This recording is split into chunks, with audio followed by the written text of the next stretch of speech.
Akan ada satu waktu saudara tidak berdaya lagi. Mungkin karena sudah tua, mungkin karena sakit, mungkin karena kecelakaan, atau sejumlah hal yang membuat saudara tidak berdaya. Tapi waktu orang periksa data-data saudara, orang bilang, ini Bapak ini sudah jadi berkat. Jangan dari berdaya sampai tidak berdaya, tidak pernah jadi apa-apa. Hanya jadi beban. Lama-lama setiap kali dia muncul di pintu, orang-orang baku korek bilang, beban sudah.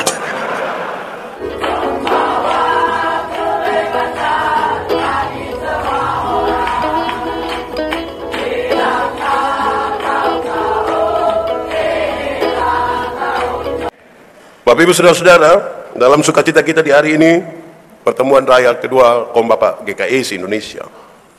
Dalam semangat tema Akulah Alfa dan Omega, dan subtema Kaum Bapak GKI berperan aktif dalam pelayanan gereja. Saya ajak kita merenungkan ulang bagian ini. Kejadian pasal 17 ayat 1 sampai ayat yang ke-8. Kejadian 17 ayat 1 sampai 8, sunat sebagai tanda perjanjian Allah dengan Abraham. Ketika Abraham berumur 99 tahun, maka Tuhan menampakkan diri kepada Abraham dan berfirman kepadanya, Akulah Allah yang Maha Kuasa, hiduplah di hadapanku dengan tidak bercelah. Aku akan mengadakan perjanjian antara aku dan engkau, dan aku akan membuat engkau sangat banyak. Lalu sujudlah Abraham, dan Allah berfirman kepadanya, dari pihakku, inilah perjanjianku dengan engkau. Engkau akan menjadi bapa sejumlah besar bangsa. Karena itu namamu bukan lagi Abram, melainkan Abraham. Karena engkau telah kutetapkan menjadi bapa sejumlah besar bangsa. Aku akan membuat engkau beranak cucu sangat banyak. Engkau akan kubuat menjadi bangsa-bangsa, dan daripadamu akan berasal raja-raja. Aku akan mengadakan perjanjian antara aku dan engkau serta keturunanmu turun-temurun menjadi perjanjian yang kekal, supaya aku menjadi Allahmu dan Allah keturunanmu. Kepadamu dan kepada keturunanmu akan kuberikan negeri ini yang kau diami sebagai orang asing, yakni seluruh tanah Kanaan akan kuberikan menjadi milikmu untuk selama-lamanya, dan aku akan menjadi Allah mereka. Demikian firman Tuhan. Berbahagia setiap orang yang mendengar firman, memelihara dan melakukan dalam hidup setiap hari. Shalom. Saudara-saudara, kami ada dalam sebuah pertemuan kaum bapak, dan kami berdiskusi kenapa kaum bapak itu biasanya jumlahnya lebih sedikit dari kaum ibu waktu ibadah. Di sini juga begitu. Kalau begitu kita sama itu kalau begitu. Saudara-saudara, dalam diskusi itu ternyata hampir semua sepakat kaum bapak itu tidak ikut ibadah, tapi mereka siap bekerja. Ya, gitu. Tidak ikut ibadah tapi siap kerja. Tapi ada satu kata saja kenapa bapak-bapak tidak ikut ibadah. Mereka bilang karena, langsung tahu. Karena apa? Sibuk. Oke. Waktu semua sudah mau sepakat sibuk, ada seorang pengusaha, dia bilang, pendeta saya minta bicara sedikit. Oke, boleh silakan. Dia bilang, pendeta saya mau kasih tahu begini, untuk sibuk saya juga sibuk, untuk sibuk saya juga sibuk. Saya punya 6 perusahaan dan 1 toko. Itu toko saja baru akan tutup setengah 10 malam. Kalau kasih tinggal ini pekerjaan ini, kami kasih tinggal uang puluhan juta. Kami semua melihat, mendengar yang dia bilang. Terus dia lanjut begini, tapi kenapa saya harus jadi majelis gereja, penatua? Kenapa saya harus ikut ibadah kaum bapak? Kenapa kalau antar anak-anak pagi saya biarkan anak-anak naik mobil, baru saya kasih panas mobil sambil baca ayat 1 atau 2 dari Alkitab biar anak-anak dengar? Kenapa saya melakukan itu? Kami penasaran. Dan kemudian dia bilang begini, karena saya sayang saya punya anak. Karena saya sayang saya punya anak. Saya langsung potong. Jadi bapak kira kami ini tidak sayang anak? Kami ini bukan sayang anak saja, sayang anak yang dia punya mama 1 kali kami sayang. Bapak kira hanya bapak saja. Terus dia bilang begini, pendeta saya minta maaf, saya baca Alkitab, dia bilang, baca-baca sampai ada satu kisah di mana Tuhan ingin menghukum Salomo, tapi kemudian Tuhan membatalkan hukuman itu. Padahal Tuhan marah sekali karena Salomo ikut istri-istrinya mau menyembah dewa-dewi istri-istri. Tuhan batal hukuman itu dengan satu kalimat. Tuhan bilang begini, Salomo, oleh karena ayahmu Daud, maka aku tidak menghukum engkau. Salomo, oleh karena engkau punya bapa yang dia punya nama Daud, itu yang membuat saya tidak jadi menghukum engkau. Terus dia bilang begini, waktu saya baca sampai di situ saya mengerti ternyata apa yang bapak-bapak lakukan itu diperhitungkan Tuhan bagi anak-anaknya. Ini bapak sayang anak semua. Saya lihat saudara mulai ragu-ragu dengan sayang anak. Itu dulu. Baik. Saudara-saudara, untuk menjadi bapa sejumlah besar bangsa, Tuhan bilang kepada Abraham, namamu bukan lagi Abraham, sekarang menjadi Abraham. Masa jadi bapa sejumlah besar bangsa, menjadi bapa sejumlah orang beriman, hanya ganti nama, macam murah sekali. Apa memang semurah itu? Jawabannya tidak.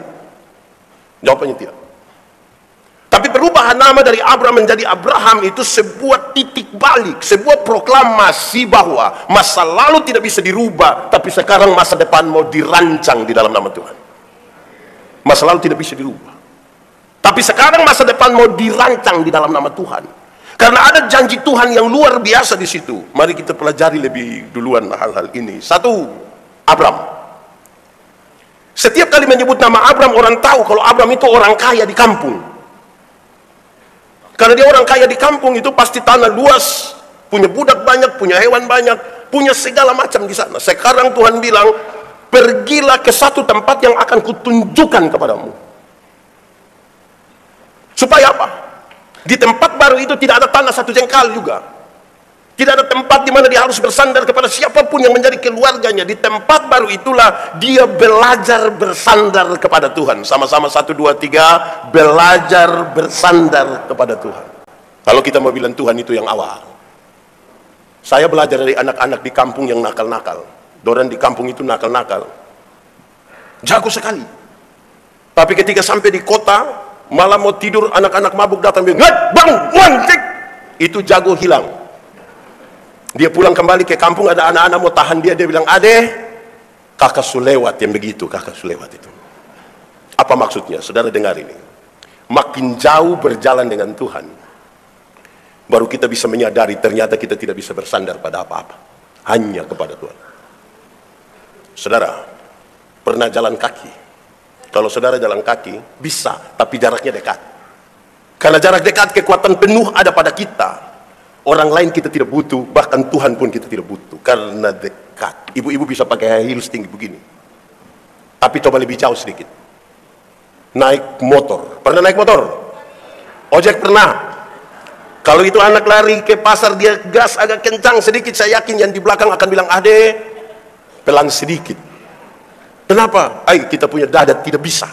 Terus itu anak yang bawa motor yang tidak bisa, ibu hanya bayar 5.000 saja. Memangnya bayar 5.000 kenapa? Kalau bayar 5.000 tidak pakai rem, 10.000 baru pakai rem. Tapi poinnya jelas, makin jauh berjalan orang mulai rasa takut. Yang jago-jago itu dia belum jalan jauh, masih dekatin. Lebih jauh naik mobil. Pernah naik mobil? Saudara, tadi saya dengar kalau dari Kalimantan Timur ke sini bisa 15 jam gitu. Ada jalan yang berkelok-kelok begini, ada. Adakah saudara pernah duduk di samping sopir itu, dan ketika di jalan belok-belok begitu, yang sopir belum injak rem, saudara yang mau angkat kaki injak begini? Semakin jauh berjalan itu rasa takut mulai ada itu. Pergi ke satu tempat yang akan kutunjukkan kepadamu supaya engkau belajar bersandar kepada Tuhan, karena rasa takut mulai ada. Lebih jauh lagi, naik kapal laut. Pernah? Saudara Pendeta Yandi pernah melayani di wilayah timur, di selatan NTT, di Pulau Sabu. Kami naik ASDP ikut laut, ini naik ASDP, saudara bisa bayangkan betapa rumitnya itu. Kalau musim timur itu berat sekali kalau dia mau pulang dari Sabu ke Kupang. Maju mundur, maju mundur. Yang menarik kalau kami di atas kapal itu, kalau mereka lihat ada pendeta di atas, ada yang datang begini, pendeta, ya, kita ibadah. Di darat tidak ibadah, tapi di laut ibadah. Ini soal mati hidup ini. Bahaya. Yang menarik kalau kita ibadah di laut, yang menarik waktu persembahan. Persembahan itu menarik sekali. Kalau kami ibadah di laut itu, waktu persembahan tidak pakai tangguk persembahan yang dari kain kecil-kecil begini, tidak pakai. Pertama karena memang tidak ada. Tapi yang kedua, kami butuh dos yang besar. Kenapa? Ibadah di laut itu, yang bawa tangguk itu datang, yang bawa dos itu datang, itu sekali isi tangan di saku, itu dapat berapa saja, itu langsung masuk semua, tidak lewat otak, dia dari sini langsung masuk. Karena ancaman di laut, itu dari sini langsung masuk. Beda kalau ibadah di darat, beda kok tidak? Beda kok tidak? Beda, termasuk yang sebentar itu, pasti beda. Kalau kita ibadah di darat itu, yang mau persembahan itu datang sekali, kita isi tangan di saku begini, macam agak lama. Sudah lama lagi baru mata putar 2-3 kali begini. Ini mata macam ada firasat. Terus dia ambil uang, dia taruh sebagai persembahan. Yang mau persembahan itu selewat, baru dia kaget. Aduh, kenapa? Tadi saya isi yang merah. Mata menyesal sekali itu. Makin jauh berjalan. Lebih jauh lagi, naik pesawat. Pernah? Saudara, kalau naik pesawat yang Airbus, yang Boeing itu kan dia terbang kira-kira 36.000 kaki di atas permukaan laut. 36.000 kaki berarti kira-kira 12 km. Itu pesawat belum jatuh kita sudah mati. Belum jatuh dia mati sudah gitu. Dia baru turun sedikit langsung mati. Di 12 km itu kan sudah bisa lepas sabuk pengaman, sudah bisa jalan-jalan sedikit, jalan-jalan sedikit. Tiba-tiba lampu sabuk pengaman itu menyala dan ada suara bilang begini. Berhubung karena kita terbang dalam situasi cuaca yang buruk, karena itu kami minta kepada para penumpang segera kembali ke tempat duduk dan seterusnya. Saya mau tanya, waktu ada pengumuman begitu ada yang berani protes? Silakan kembali ke tempat duduk. Mau kembali buat apa? Ada yang berani? Itu jago hilang, Pak. Itu kita akan pulang dengan teratur. Itu kencing juga tunda. Kita duduk begini, ada anak-anak kecil ribut di sebelah, kita bilang, anak doa. Semakin jauh ini. Di ketinggian kira-kira 12 km itu kecepatan pesawat kira-kira 900 km per jam. Kalau kecepatannya 900 km per jam itu berarti Rossi juga kalah. Kalau Rossi saja kalah, apalagi anak-anak ojek di depan, lebih kalah. Di kecepatan itulah ketika pesawat itu tabrak awan, kan dia guncang sedikit. Waktu dia tabrak dan guncang begini, yang di atas pesawat langsung bilang, Yesus. Kalau di darat banyak yang kaget maki.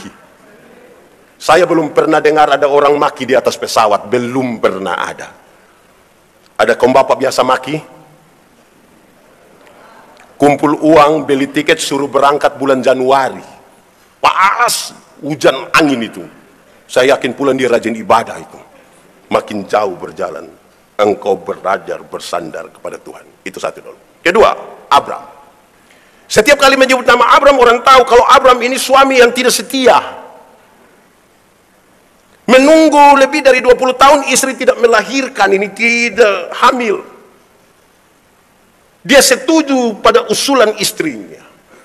Kita sama-sama tahu bahwa budaya mereka patriarki, perempuan tidak bisa atur-atur suami, yang laki-laki atur perempuan boleh. Tapi dalam kisah ini, sepertinya Abram diam-diam saja. Kalau kita dramatisir itu kira-kira begini. Orang suami istri duduk sama-sama bercerita, terus istrinya bilang begini, Papa mau ada anak tapi mama sudah tua ini. Kalau Papa mau, Papa dengan kita punya pembantu. Saya bayangkan Abraham, dia sambil dia korek-korek di kuku begini. Terus dia bilang, kalau mama rasa itu baik, Papa ikut saja. Wih, mengerikan betul itu. Tapi bapak-bapak di GKS setia semua ini? Setia ini? Tepuk tangan saja kasih bapak-bapak ini. Sekarang dia menjadi Abraham, suami yang menunjukkan kesetiaannya, bahkan ketika istrinya hamil tua. Saudara bayangkan satu ibu hamil tua coba. Umur 75 tahun hamil, coba saudara bayangkan. Kurus, tinggi, keriput, rambut sudah rontok-rontok, gigi tidak ada, terus perut, mengerikan. Tapi dia menunjukkan kesetiaan kepada istrinya. Ini Abram semua atau Abraham? Ada satu waktu seorang istri bilang pada suaminya, Papa sudah tidak setia. Papa sudah berubah. Papa sudah tidak seperti yang dulu lagi. Dia punya suami bilang, tidak seperti yang dulu bagaimana? Papa masih setia. Coba mama bilang, dia bilang dulu Sedikit-sedikit papa ajak mama makan. Dulu sedikit-sedikit papa ajak mama beli pakaian. Dulu sedikit-sedikit papa datang, ya mama tutup mata, tutup mata. Bah.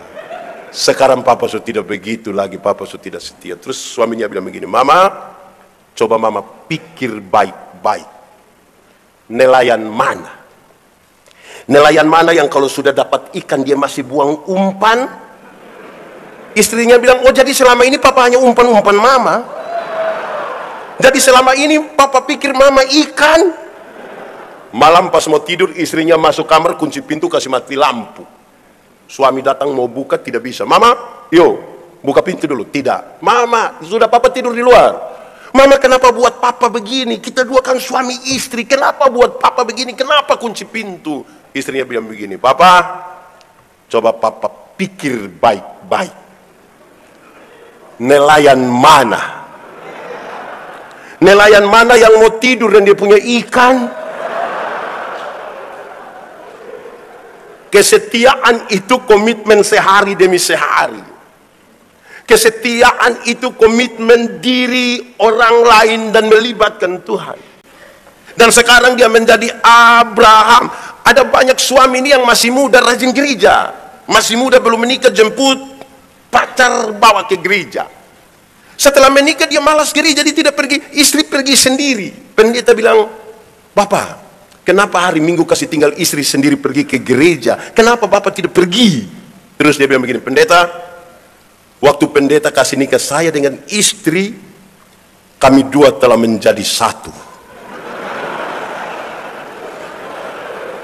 Jadi istri kalau sudah pergi itu sama juga dengan kami sudah pergi. Jadi memangnya kalau istri sudah makan sama dengan suami sudah makan?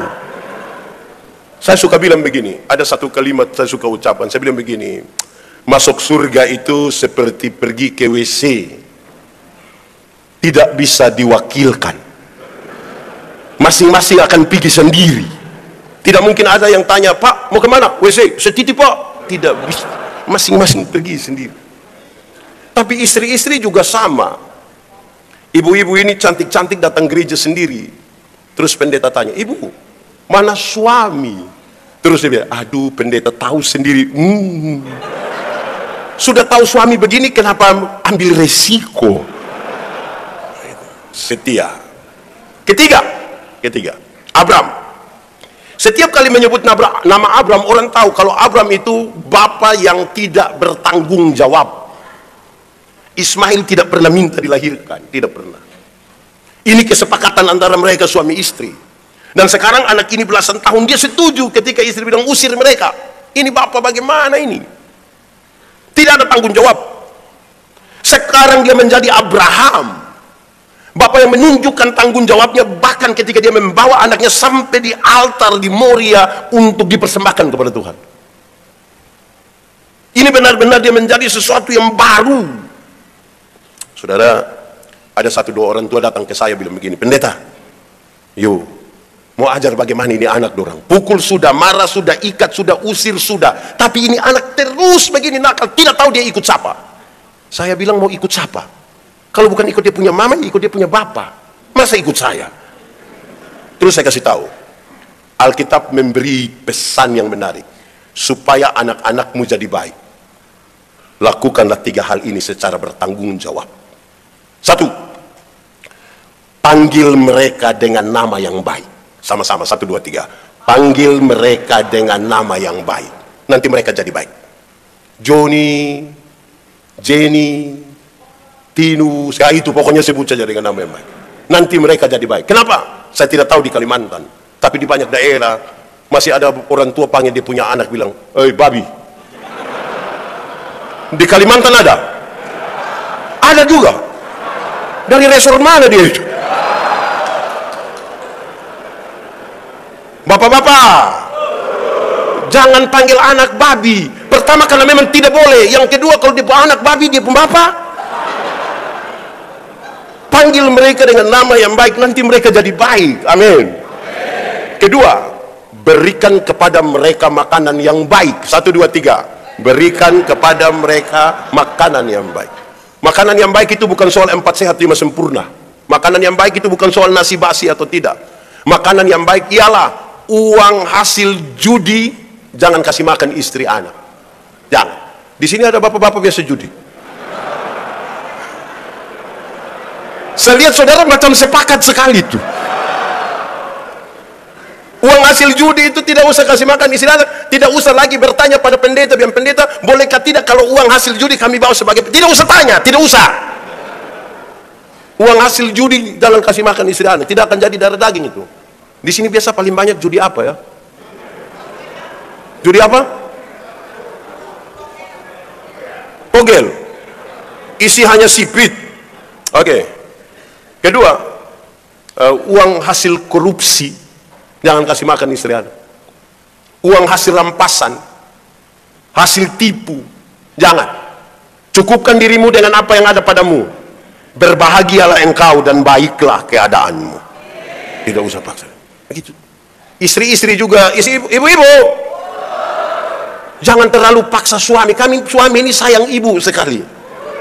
Dan kalau ibu seminta apa-apa tuh kami berjuang.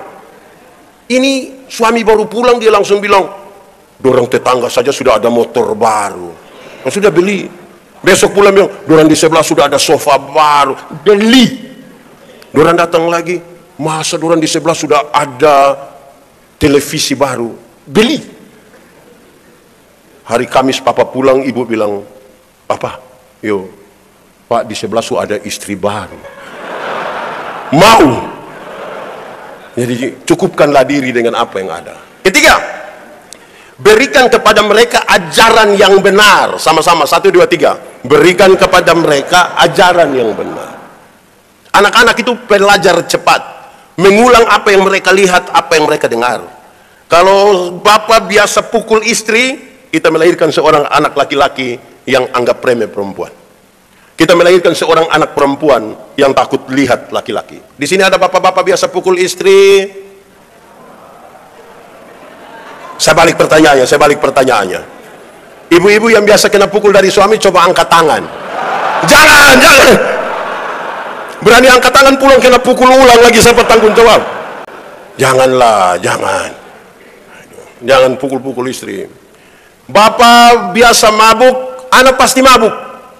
Di sini ada kaum bapak biasa mabuk. Aduh.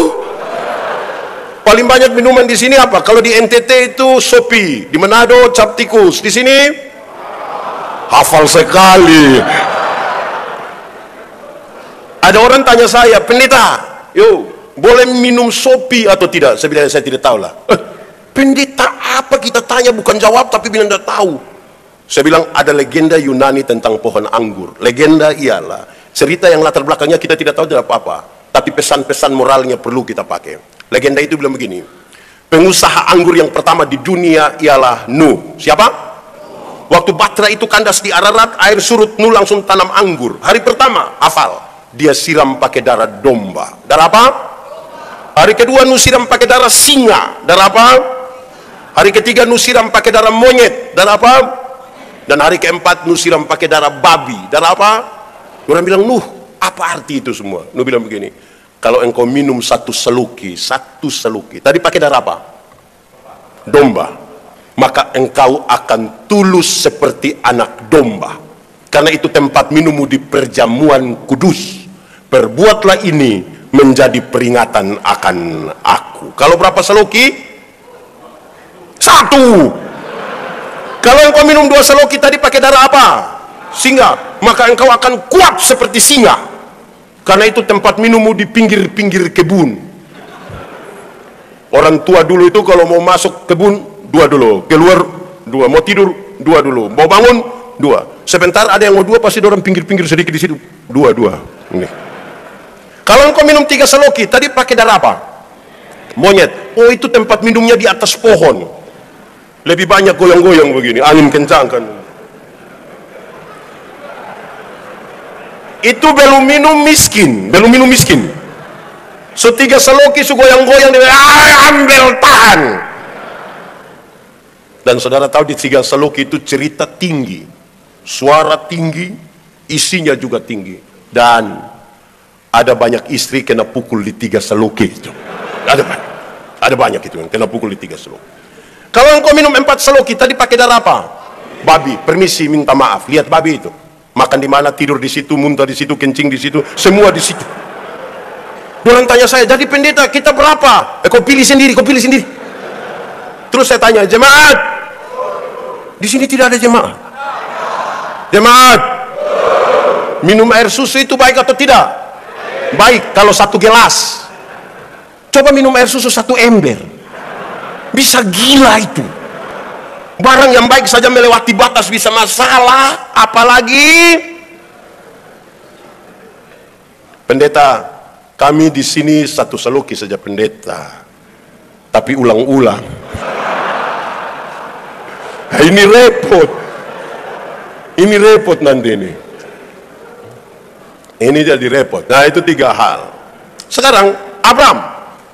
Setiap kali menyebut nama Abram keempat, orang tahu kalau Abram berani jalan karena ada janji. Pergilah ke satu tempat yang akan kutunjukkan kepadamu. Sekarang dia menjadi Abraham, orang yang berjanji untuk jalan. Jalan karena ada janji beda dengan berjanji untuk jalan. Jalan karena ada janji, dia bertanya, dapat apa di sana? Ketemu siapa? Untung ruginya seperti apa? Tapi berjanji untuk jalan. Tuhan bilang begini, dari pihakku ini, tapi sekarang dari engkau bagaimana? Dia mesti berjanji sekarang untuk jalan apapun yang akan dia hadapi di depan. Sekarang kita berkomitmen, kita mau jalan. Ini panggilan yang menyangkut 2 hal yang serius. Pertama, ini panggilan untuk merendahkan diri. Sama-sama, 1, 2, 3. Panggilan untuk merendahkan diri. Kita tidak bisa kumpul kaum bapak yang tinggi hati, tidak bisa. Kita tidak bisa kumpul kaum bapak yang sombong, yang suka cerita tinggi-tinggi, tidak bisa. Ada 3 orang bapak-bapak sama-sama suka pancing ikan, sama-sama suka cerita tinggi, sombong-sombong begitu toh. Orang 3 dulu cerita-cerita, yang satu bilang kalau kita pancing ikan di sana itu baru buang 1 mata kail, 2, 3, 4 ekor ikan datang sekaligus kalau pancing di sana. Yang satu bilang itu kurang, itu kurang. Kurang bagaimana? Kalau kita pancing ikan di sana itu baru buang 1 mata kail, yang 3, 4 ekor ikan tadi bahwa memang dia punya istri anak sekaligus. Yang satu bilang itu kurang, itu kurang. Kurang bagaimana? Kalau kita pancing di sana, itu kita belum buang mata kail, belum buang. Itu ikan-ikan sudah naik bilang, om, tolong pancing kita dulu, om, tolong. Saudara bayangkan kalau 3 orang ini kita lepas dorang di konsistori 2 minggu. Pasti pulang sudah kubunuh itu, pasti sudah kubunuh. Panggilan untuk merendahkan diri. Abraham, engkau cukup jadi bapa, yang akan jadi raja itu orang lain. Engkau datang duluan, engkau dipanggil paling awal, tapi engkau cukup jadi bapa, orang lain yang jadi raja. Ini kedua, panggilan untuk menjadi berkat. Panggilan untuk, oh Tuhan, pakailah hidupku apa? Selagi aku masih kuat. Bila apa? Bila saatnya nanti ku tak berdaya lagi, hidup ini sudah. Akan ada satu waktu saudara tidak berdaya lagi. Mungkin karena sudah tua, mungkin karena sakit, mungkin karena kecelakaan, atau sejumlah hal yang membuat saudara tidak berdaya. Tapi waktu orang periksa data-data saudara, orang bilang, ini bapak ini sudah jadi berkat. Jangan dari berdaya sampai tidak berdaya, tidak pernah jadi apa-apa. Hanya jadi beban. Lama-lama setiap kali dia muncul di pintu, orang-orang baku korek bilang, beban sudah. Bapak-bapak, siap jadi berkat? Oke, yang panjang-panjang tadi itu baru pengantar khotbah. Ini baru mau masuk di DP khotbah ini, tadi itu pengantar. Baik, saudara-saudara, saya ingin menyampaikan kita dari pemberitaan ini, karena kita rindu supaya dialah yang alfa, yang omega, dan kaum bapak itu akan berperan aktif dalam pelayanan gereja GKI. 1, Tuhan panggil Abraham. yang sudah berganti nama itu. Tuhan panggil Abraham untuk tujuan Tuhan. Sama-sama 1, 2, 3. Untuk tujuan Tuhan.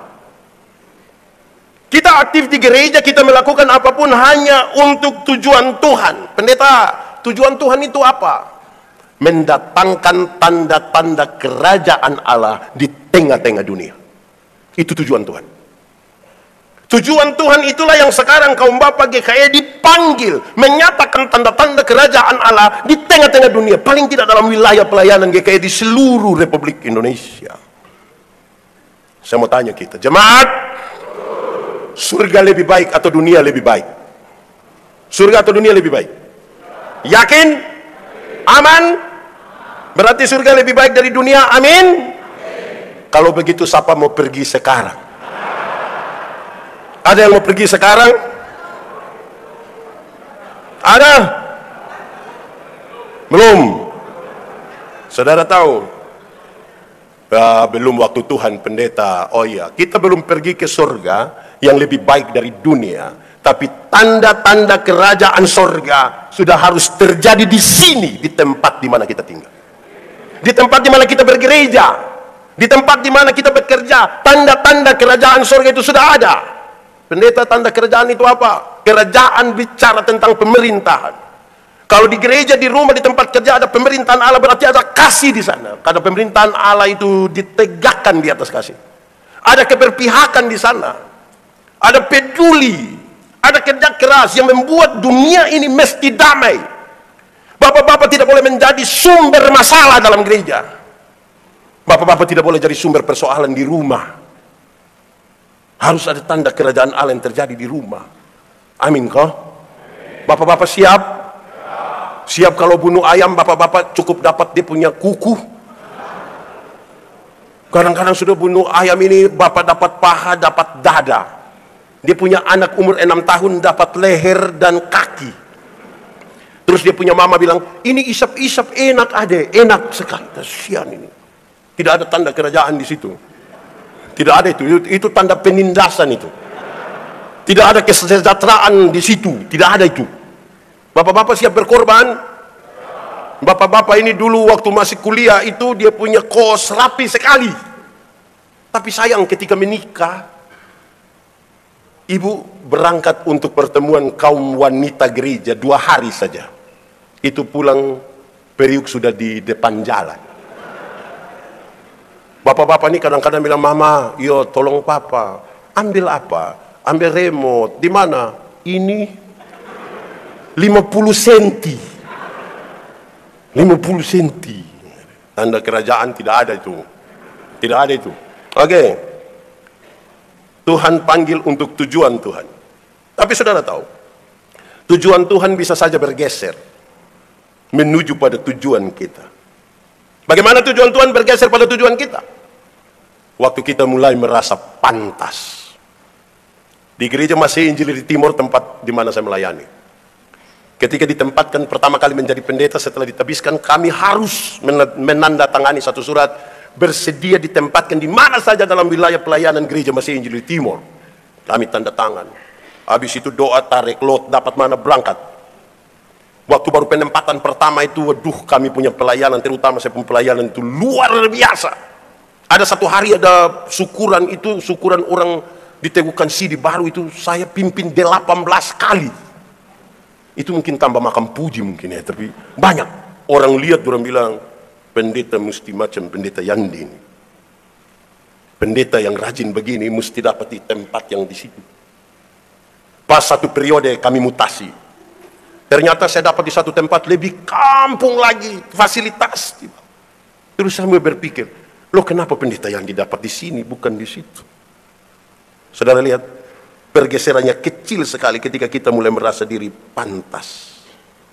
Apa yang menjadi tujuan Tuhan bisa bergeser pada apa yang menjadi tujuan kita. Hati-hatilah dengan tujuan-tujuan kita. Kedua, waktu Tuhan panggil Abraham untuk tujuannya, dia tidak pernah menyuruh Abraham pergi sendiri. Tidak suruh Abraham pergi dengan kosong. Tapi dia melengkapi Abraham dengan karunia-karunia. Untuk tujuan Tuhan, Tuhan lengkapi semua orang dengan karunia-karunia. Karunia itu ada dua. Satu karunia motivasi. Satu karunia manifestasi.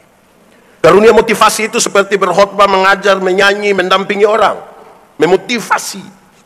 Karunia manifestasi itu seperti berbicara dalam bahasa roh, menerjemahkan bahasa roh, menyembuhkan orang. Dua model karunia ini sama derajatnya. Dan Alkitab mengatakan dipakai untuk pembangunan jemaat. Dipakai untuk pembangunan jemaat. Repotnya kita hari ini orang-orang Kristen tidak tahu dia punya karunia apa. Dia tidak menemukan apa yang Tuhan taruh di dalam dirinya. Dia sibuk dengan orang lain punya karunia.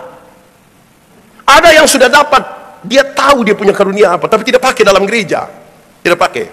Tadi kaum bapak menyanyi ini mantap, masuk sudah macam tentara masuk. Tum tum tum tum. Tepuk tangan dulu.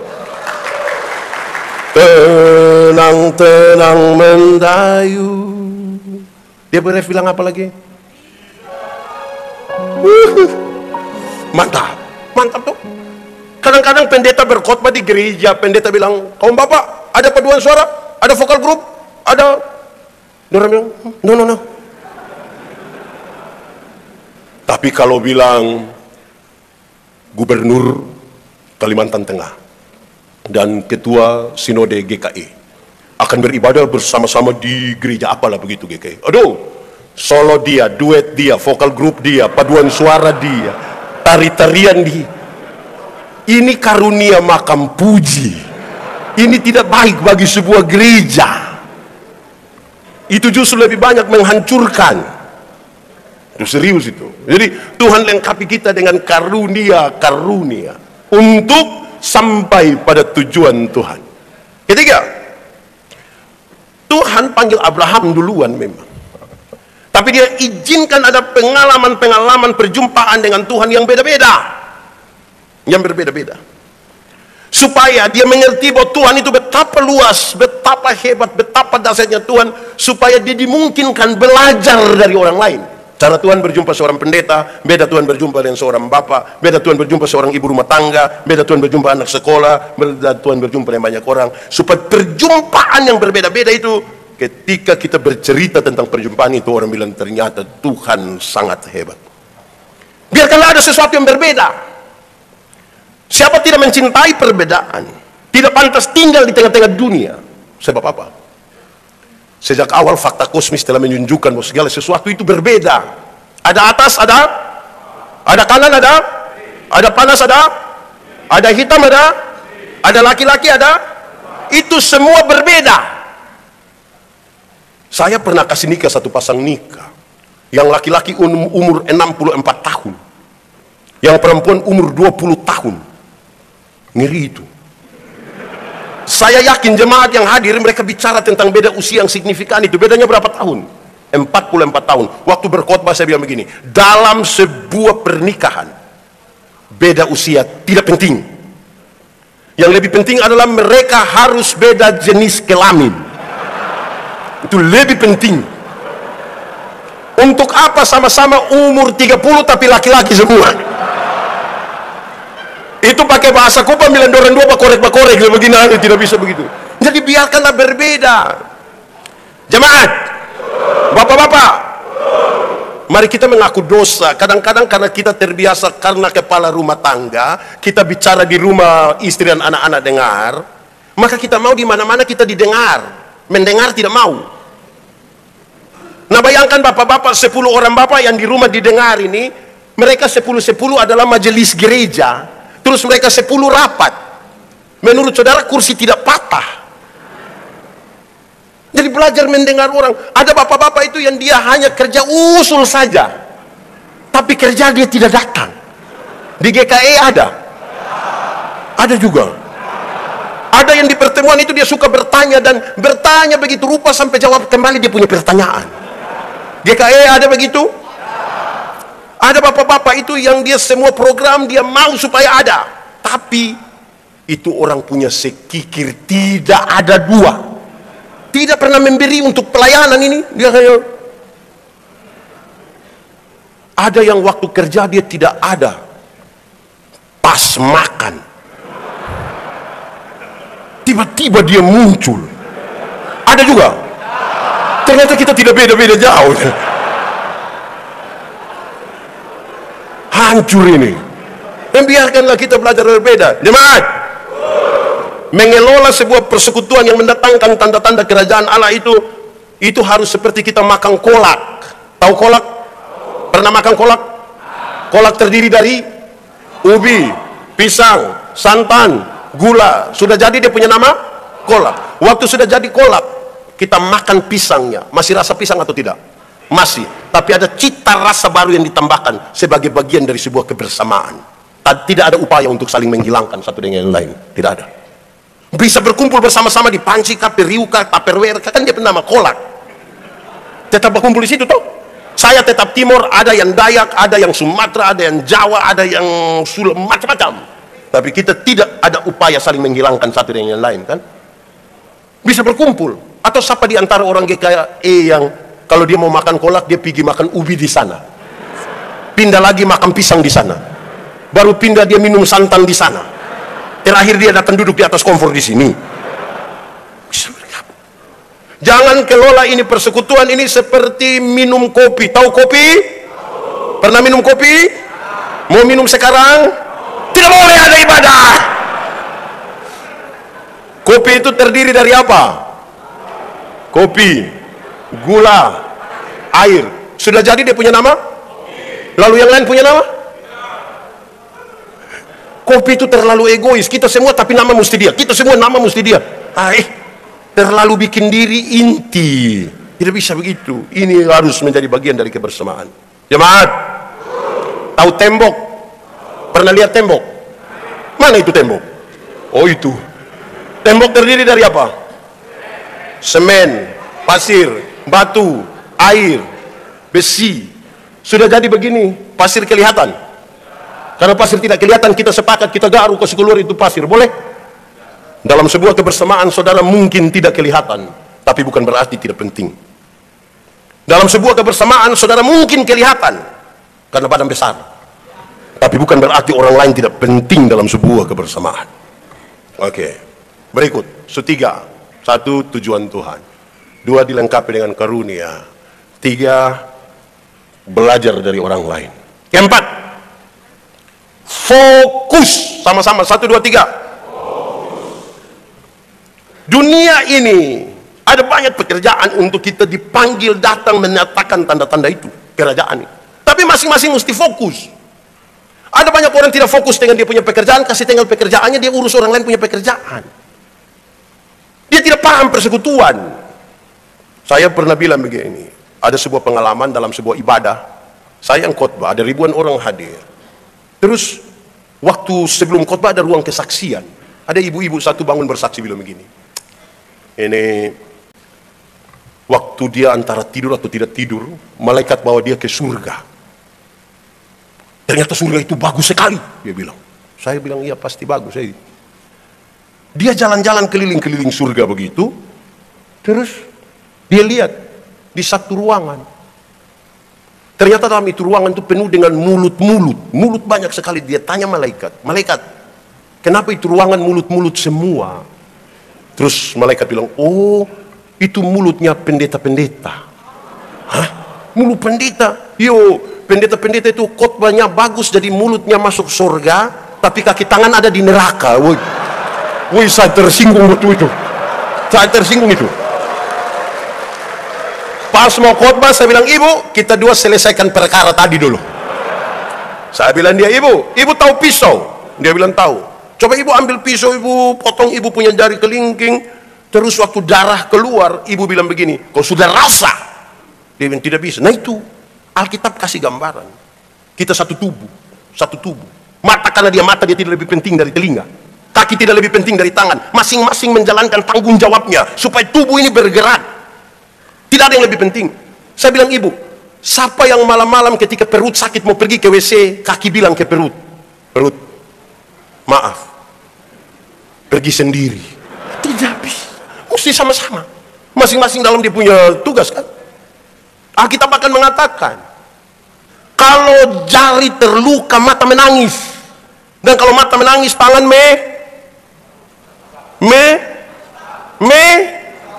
melap. Sudah, yang penting saudara mengertilah. Supaya masing-masing menjalankan fungsinya dengan baik. Iya, itu serius saudara-saudara. Memahami fungsi kita sendiri-sendiri ini repot. Dan sekarang kan kita mau berperan aktif di situ. Nah, sekarang sudah 4. Kelima, lakukan, kan ini mau jadi berkat ini.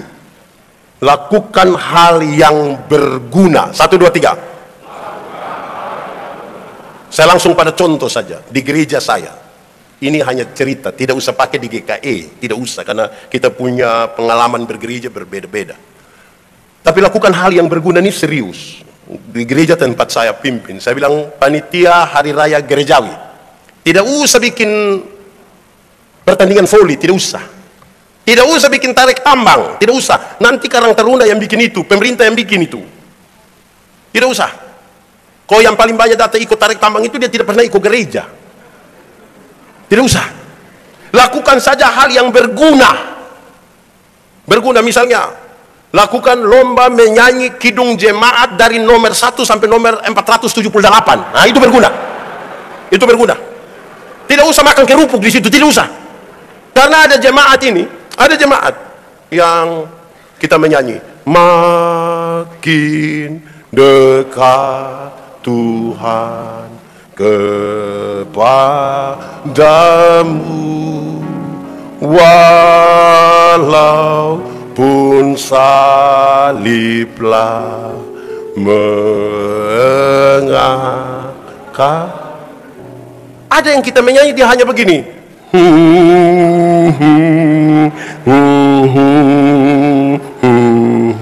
bukan karena rohani, tapi kan dia memang tidak tahu. Dia tidak tahu, tapi sebagaimana bikin lomba berkhotbah antar apalah begitu, supaya besok-besok yang tua sudah meninggal, anak-anak dong bisa berkhotbah. Tidak usah bikin makan kerupuk, tidak usah. Lakukanlah hal yang berguna. Saya, gereja tempat saya layani, para izin yang pemandu lagu yang akan tampilkan pujian di depan untuk puji Tuhan, saya kasih tahu, lakukan yang berarti. Menyanyi itu pestanya mesti jelas. Kurangi dan bila perlu tiadakan itu yang bilang kurangi, bila perlu tiadakan. Menyanyi itu khotbah berirama. Nah, kalau 5 menit, 4 menit hanya pakai pom pom pom pom, itu dia arti apa itu? Nggak ada arti itu. Tepuk tangan buat kaum bapak tadi dulu. Itu langsung pada pesan. Langsung pada pesan. Lakukan yang berarti. Oh, baru kita bisa ukur. Oh, ternyata betul terjadi. Apa yang menjadi kerinduan itu terjadi. Toh, lakukan hal yang berarti. Dan mulai besok, kalau ada yang sudah ganti, sudah itu. Lagu 5 menit, 4 menit itu hanya huha. Macam Tarsan. Nggak usah. Oke, terakhir,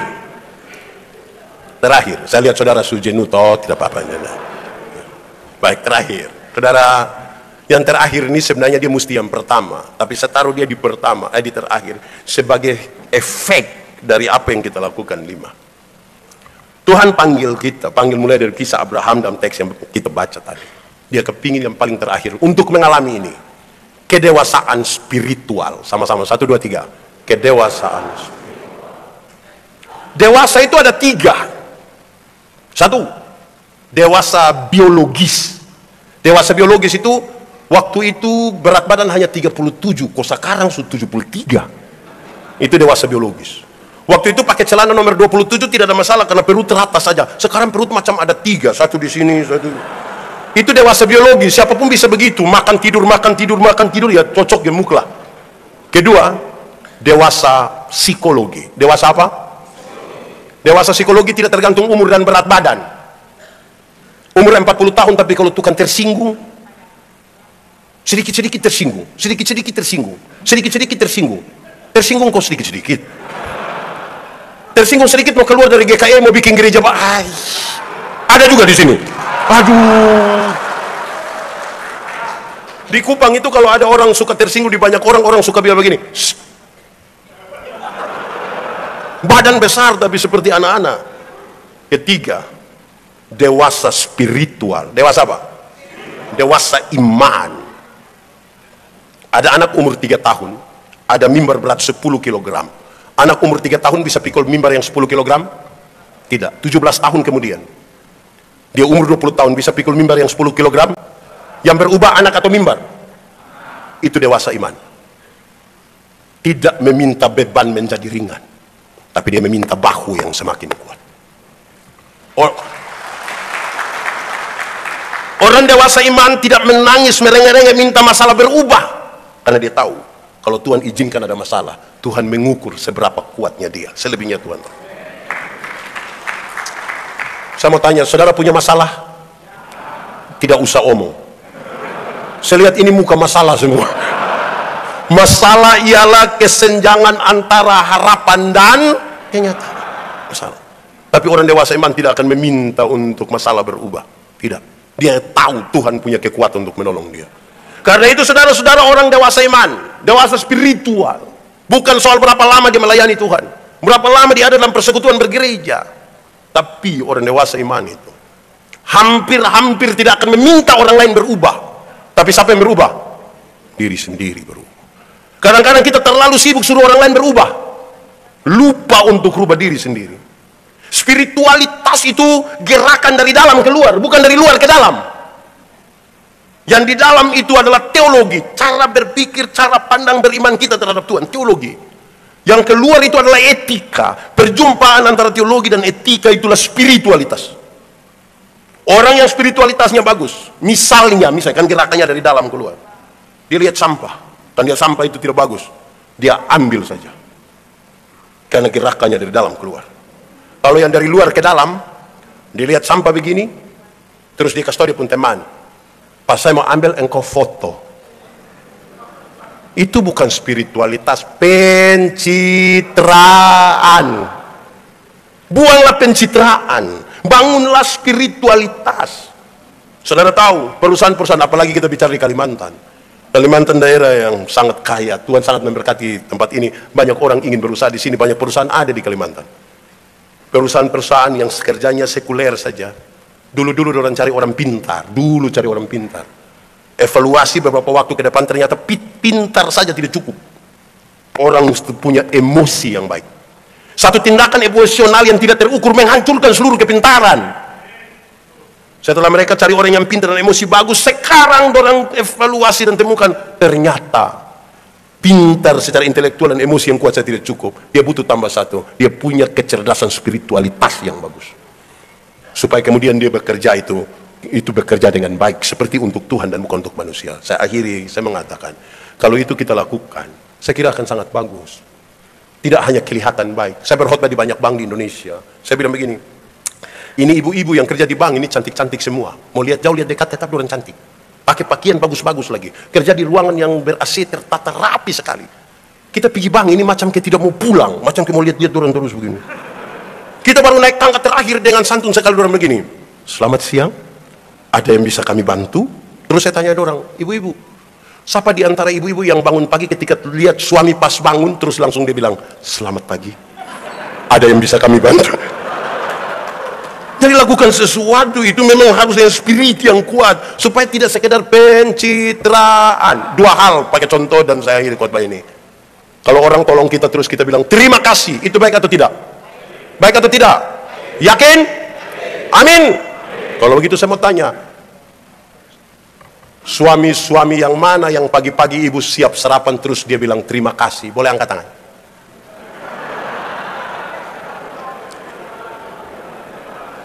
Coba suami mana yang ibu siap sarapan terus bilang, mama terima kasih. Ini suami-suami ibu bikin sarapan dia tidak terima kasih. Tapi kalau dia pergi di Banjarmasin, pergi di Palangkaraya, makan di warung, sudah bayar lagi, terima kasih lagi. Kadang dia janji itu, mbak, yuk besok saya datang lagi. Wah, ini dia terlalu. Bapak-bapak, coba nanti pulang dari pertemuan raya ini, coba lihat ibu pas sedia makan siang malam, coba bapak bilang kepada ibu, ma, terima kasih. Bapak berani omong begitu, ibu pikiran. Pasti ibu berpikir dua.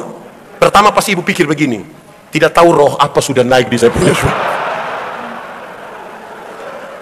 Atau jangan-jangan yang kedua, ibu pikir begini, jangan-jangan ini hari terakhir. Karena kita jarang melakukan itu. Bapak-bapak, mengalah itu baik atau tidak? Yakin? Aman? Yes. Kalau begitu setiap kali dengan istri bertengkar, siapa mengalah duluan? Suami atau istri? Suami atau istri? Istri atau suami? Kita ini sama-sama tahu mengalah itu baik, tapi suami istri bertengkar, dua-dua tidak mau mengalah. Malam bapak tidur di kebun dengan ular. Kalau terpaksa satu tempat tidur, papa hadap kanan, istri hadap. Mau ngomong atau tidak? Ada bicara atau tidak? Tidak. Bangun pagi ibu tetap siap kopi, tapi tidak antar. Ibu panggil anak kecil terus bilang begini, kau antar kasih papa di depan. Papa terima kopi di muka, papa bilang, mama yang suruh kak. Ini anak dari ruang tamu pulang, dia punya mama panggil, tadi papa bilang apa? Dengan suami saja dia tidak mau bicara, dengan istri tidak mau mengalah, tapi cita-cita memenangkan Indonesia.